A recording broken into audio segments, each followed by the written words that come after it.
So, yung mga katulad nitong question na to, needed mo talaga siyang i-prepare. Ang aking sagot sa tanong na yan, hello, I'm Christian. I started in BPO in 2016, doing customer service and sales. I moved into admin and risk investigation. And now I handle credit card accounts and fraud at I like solving problems and helping customers. So yun, short but sweet. Usually kasi mapapansin mo yan sa mga interviewer na medyo nabuboard sila pag sinasagot mo or sobrang haba ng ano mo.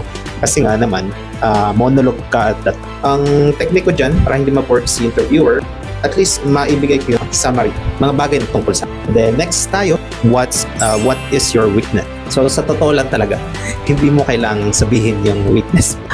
Pwede rin naman, pero i-positive scripting.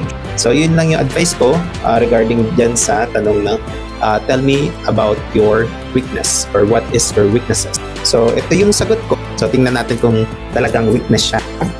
Pagsasagutin natin siya. So I double check too much, but I'm learning to balance accuracy with speed using templates and time blocks. So yun, sinabi ko na I double check too much. So may pagka-perfectionist siya.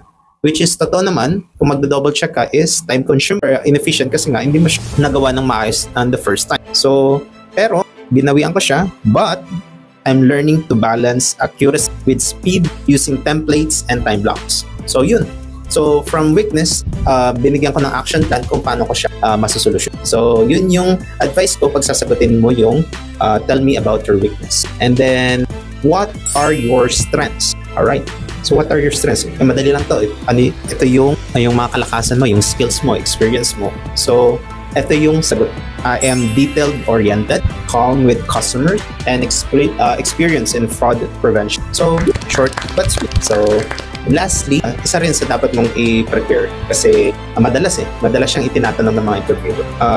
Why should we hire you? So yun, ibibigyan mo sila ng dahil para tanggapin ka sa trabaho. So yung sagot ko dito is, I have more than 8 years across customer service, sales, admin, and fraud investigations. I am calm under pressure and can deliver quality from day. So ayan, nabigyan ko kayo ng tips, top 4 na itinatanong sa mga interviews. At sana may natutunan kayo sa podcast na ito sa ating first session. Actually, first time ko to, so hopefully medyo maganda yung natin. First episode. So ayan, thank you sa pakikinig. Again, Christian Botabara po ang inyong lingkod at narito po tayo sa Yes na Yes kay Tito Botox. Maraming salamat.